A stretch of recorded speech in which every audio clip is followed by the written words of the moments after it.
Crawford. If you go down the list and ask me about tactical advantages, most of them are Crawford.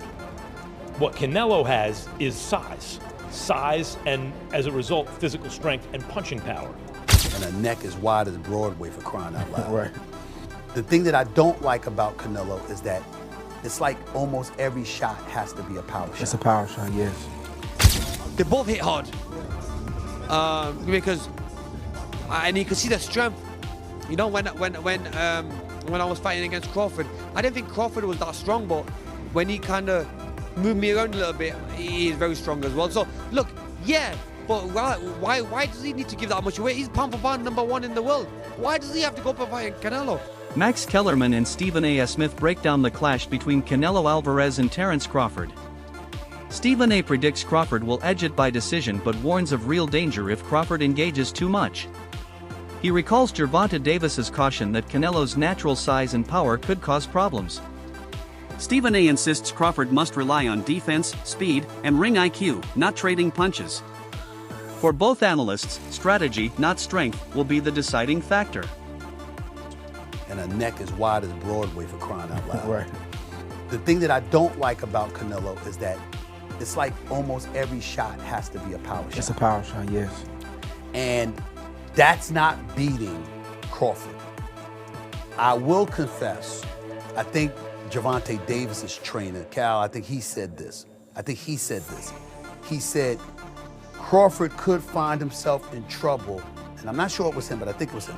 He said Crawford could find himself in trouble if he decides to engage with Canelo, because Canelo is the naturally bigger, strong fighter. And I don't care that Crawford's gotten bigger, and I don't care that Crawford's going to go in there just as big as Canelo. Canelo is accustomed to fighting at the weight. Max Kellerman highlights Crawford's sharper overall skill set, which gives him a clear technical edge. He notes Canelo's durability, bigger frame, and natural strength in exchanges. Still, he points out that Canelo hasn't looked as sharp or dominant in recent fights, suggesting some decline. The matchup, he says, is one of Crawford's precision and timing versus Canelo's size and toughness. Great chin, a great chin. But in terms of if you want to go skill for skill, especially the recent version of Canelo, who's had to turn into a seek and destroy guy, who had to learn as his career went on to cut off the ring and not just follow guys around. Like Lara, Trout, Floyd, he followed those guys around. He had trouble because he's really a natural counterpuncher who wants you to come to him. But in recent years at super middleweight, he's gotten really good at cutting off the ring. Again, last fight notwithstanding. So as an overall suite of skills, recent vintage, it's been Crawford. Mm-hmm. But Canelo also is skilled and has a larger skeleton than Crawford. No matter what they weigh, Canelo's the bigger guy. Yeah. You briefly mentioned Canelo's power, so who I would assume Canelo has the You'd have to think, unless Crawford, Crawford was on a knockout streak until he moved up to junior middleweight and then failed to stop Madrim. Antonio Tarver, respected analyst and former champion, openly backs Terence Crawford while acknowledging the massive challenge ahead. Tarver credits Crawford's consistency across multiple weight divisions but stresses this fight is unlike anything Crawford has faced before. He believes it's not just Crawford's toughest test, but also a challenge Canelo himself has never truly encountered. I'm Bud County all the way, but this is going to be the toughest fight, the best fighter Bud has ever been in the ring with. And arguably, this could be the best fighter Canelo has ever been in the ring with. We'll find out which one is which on September 13th. Antonio, I appreciate your time. Safe travels back home. Man, I appreciate it. Thank you. Thank you, Antonio. Timothy Bradley Jr., known for his sharp boxing IQ, predicts the opening round will be a cautious, tactical affair. He expects both fighters to avoid risks early, instead analyzing distance, timing, and tendencies. Bradley highlights Crawford's patience at the start of big fights, when he studies opponents before setting traps.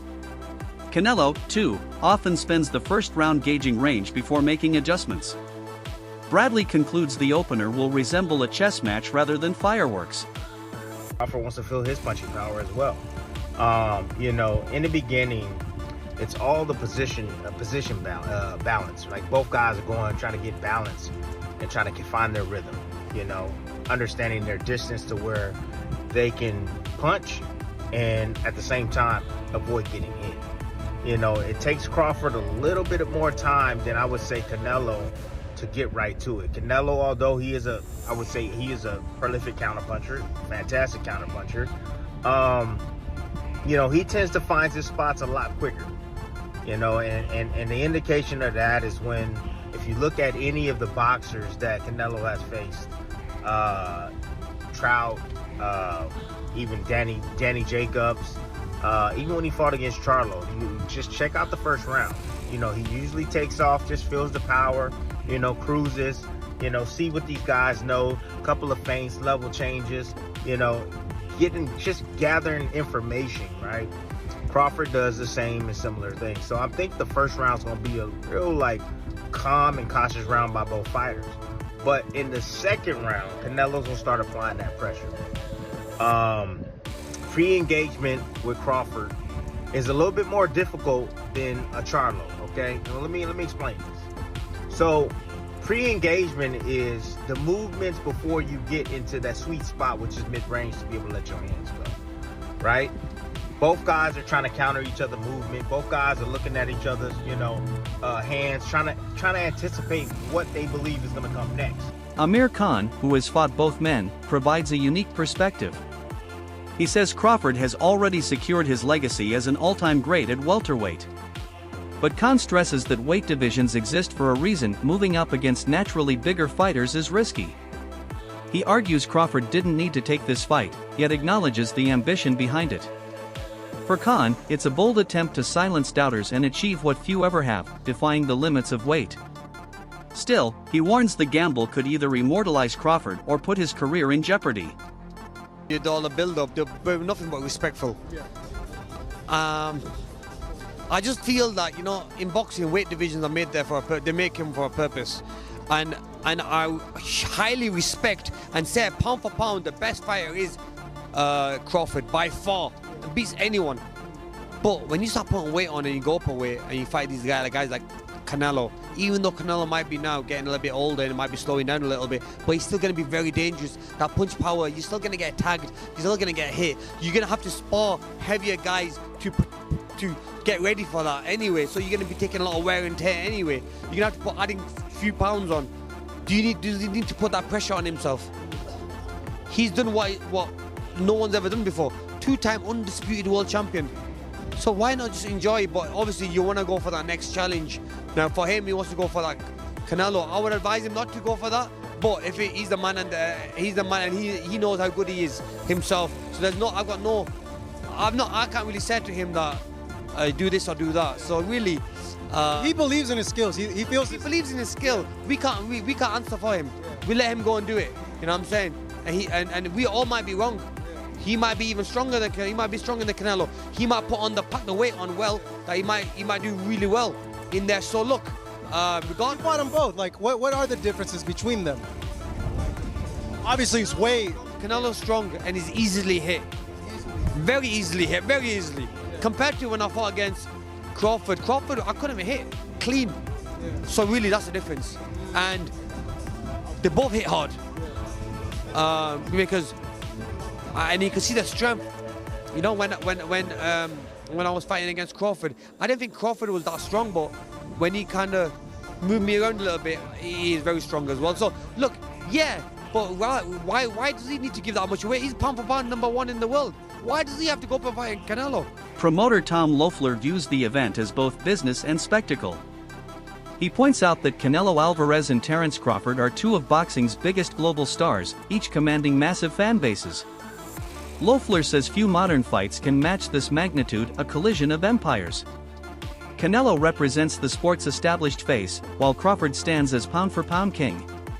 For Loeffler, the hype is justified, as legacy and history are on the line in this rare meeting of elite fighters. Profile show, it's huge. It doesn't get any bigger than that.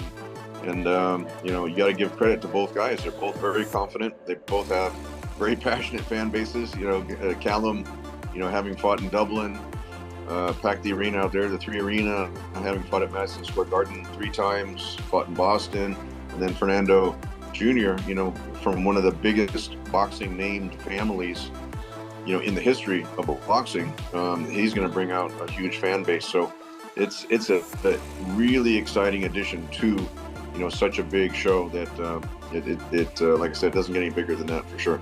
I agree. I think that you, along with me, have seen some of these criticisms of the undercard. But really, when you look at it, I mean, we both know Colin Walsh so well. The personality and the authenticity that he brings to this sport is just so sincere. He's so real, being from Ireland, coming overseas to train and dedicate his life to this craft. And his personality is so magnetic that it obviously brought someone like Dana White to be a huge supporter. Trainer Dave Coldwell focuses on Crawford's unique style.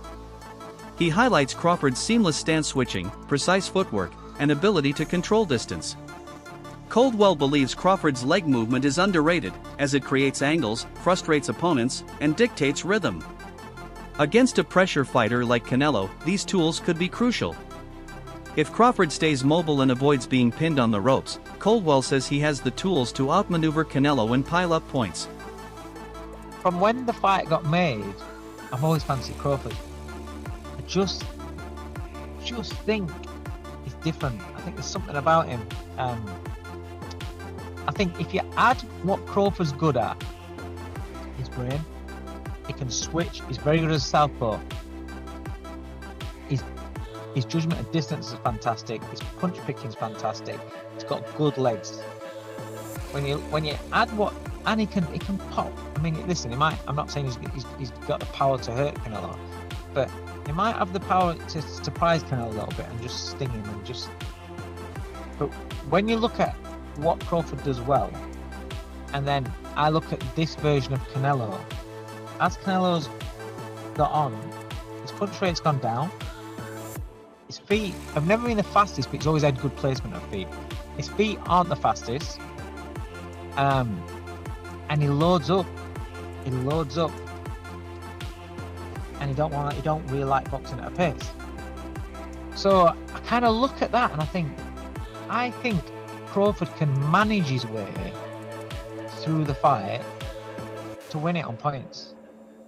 I think he can manage moments, tough moments. When Canelo detonates a big shot on him, he's going to know about it because Crawford's been out before. When Crawford gets hit, he does get hit. That's why he's exciting. But he does get hit. So that means that Canelo could land on it. I just think that Canelo will land a bomb and Crawford knows enough to tie up, to get off at an angle, to get that distance. Jeff Mayweather emphasizes weight and natural size as the fight's most critical factor. He notes Canelo has dominated at super middleweight, a division perfectly suited for his frame. Crawford, by contrast, is stepping into unfamiliar territory, which raises questions about how added weight will affect his speed, stamina, and durability. Mayweather stresses that Canelo's comfort at this weight gives him a built-in edge, no adjustments, no compromises. Big factor, and I mean, this is a weight class that Canelo is already, owns. He owns his weight class. So, I mean, and he even went up higher. So, I mean, he's already proven what he can do and what he can take at those other weight classes. So, I mean, I don't know, but if anyone can do it, it probably would be Terence Crawford. I mean, this guy seems like he's amazing. I mean, he's, I'm a big fan of Terence Crawford, but I'm a big fan of Canelo as well. So I mean, it's one of those situations where somebody has to lose. So I don't know who's going to lose, but I think that it's going to be a great fight. I think it's going to be a great fight. Jeff Mayweather emphasizes weight and natural size as the fight's most critical factor. He notes Canelo has dominated at super middleweight, a division perfectly suited for his frame. Crawford, by contrast, is stepping into unfamiliar territory, which raises questions about how added weight will affect his speed, stamina, and durability. Mayweather stresses that Canelo's comfort at this weight gives him a built-in edge, no adjustments, no compromises. have any position to critique and criticize Canelo. But one of the things that he's gotten in trouble with in the last couple of fights, not being able to cut off the ring. You know, you go to the William Skull fight and you watched him chase William Skull around and around and around that ring. And yes, William Skull was running from him. That was pretty clear to see. He was on his bike utilizing his jab, but you didn't see Canelo cut him off. You didn't see him move laterally to be able to stop a lot of that running or stop a lot of that circling around the ropes, which is his responsibility if he's going to take the front foot and look to establish himself offensively. And when I watch Canelo here, he's gotten away with this pretty much his entire career, but I watch him cross-step a lot. And you see it right there, where he goes from circling, he rolls under the right hand, and instead of moving laterally, replacing his back foot with his front foot, he L-steps and then crosses over, which instead of just moving laterally and shifting, like I said, shuffling to his right off of the L-step, off of the reset, which would allow him to be ready to go and ready to fight again, it takes him that extra beat to get back into fight. A Ring Magazine analyst examines Canelo's recent form. While praising his discipline and preparation, the analyst points out a glaring weakness: Canelo's declining ability to cut off the ring. Recent opponents have escaped too easily, limiting his power shots. Against Crawford, whose movement and angles are central to his style, this flaw could be costly. The analyst warns Canelo must rediscover his ability to trap opponents or risk being outmaneuvered. Beating Canelo, I've been a fan of his for a long time, and likewise with Crawford. I never thought there was a version of reality where they'd both be in the ring with each other. I initially automatically assumed, because Canelo's obviously beaten, because he was the light heavyweight champion of the world, undisputed super middleweight champion of the world, he's just campaigned at a much bigger weight, so because bigger can beat a good little, usually. Until I saw them standing next to each other and they looked the same size. I couldn't quite figure it out. I was like, okay, if they're the same size, then it's literally pound for pound. Who's pound for pound better? And that's it, they're both pound for pound fighters. A lot of people have got them 1 and 2. And I favoured Canelo starting off, but over time, I'm starting to think, once again, Crawford is one of those guys where he reminds me of kind of Andre Ward a little bit, the mindset, and he wouldn't put himself in a position if he didn't know for sure he had enough firepower to deal with someone of Canelo's stature, Canelo's history. But it's the two best fighters on the planet mixing it up. It's like it's one of the dream fights, the proper trades fight. You know, that anyone who's interested in boxing wants to see two living legends going at it. Yeah, I can't believe it's actually happening. Does that make sense? Because they're so big in their own right. The fact that fight would never have happened 10 years ago, 15 years ago. It just wouldn't have happened. But now anything's possible in boxing. Anything's possible. Former world champion Jeff Horn issues a warning to Canelo Alvarez. While size and strength matter, they don't guarantee victory. Horn points to Crawford's defensive brilliance, his ability to anticipate punches, roll with shots, and avoid clean hits. That skill, he argues, could neutralize Canelo's power. If Alvarez can't land flush, his natural size advantage may mean little. Horn concludes that Crawford's defense, patience, and precision counters could frustrate Canelo and turn the fight in his favor. Finally, a veteran fighter who has studied Crawford for years gives his verdict. He highlights Crawford's mental toughness, consistency, and ability to rise under pressure. For him, Crawford has already proven his place among the greats. This fight, he believes, is simply another opportunity for Crawford to showcase his brilliance. Me analyzing and watching Crawford over all these years, I just cannot bet against dude, bro. No, you can't. I'm going to roll with Crawford, and shout out to Nebraska, and that's just what it is. I'm so glad you're here, big I'm going to go ahead and put my bread down on Crawford, and I'm going to live with the results. You were a DB, right? I played wide receiver, kick return, punt return. Oh, I thought why did I think you was a DB? No. Even being a wide receiver, you fit the bill of a Terence Crawford. If Terence was a football player, he more than likely would be a DB or a wide receiver. Yeah. How much weight did you put on leaving high school going? That wraps up today's video. Stay tuned, and until next time.